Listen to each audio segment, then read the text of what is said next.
گوجری زبان میں اپڈیٹ سنیے۔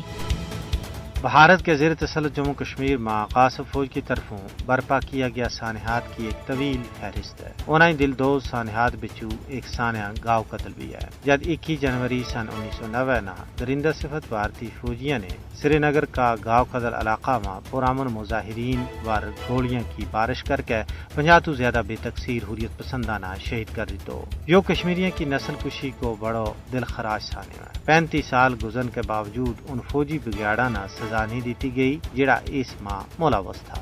آج تک شہیدوں کا خاندان انصاف کا منتظر ہے۔ فوجی مجرم جنہوں نے یہ کار سیاست انجام دی تو انہوں نے عبرتناک سزا دینے کے بجائے بڑا عہدوں پر فائز کیوں تھپکی دیتی گئی اور انہیں نہ ایوارڈ و ریوارڈ تو نوازی گیو جڑا شہیدوں کا وارثاں کا زخمہ ور نمک پاشی کے مترادف ہے۔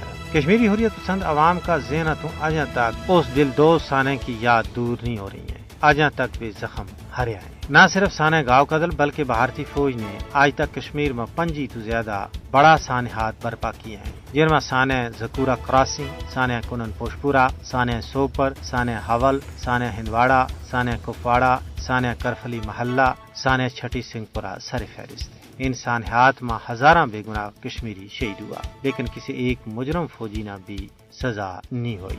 مجموعی طور پر 1989 تو ہون تک کشمیر میں شہیدوں کی تعداد 96,388 تو ٹپ گئی ہے۔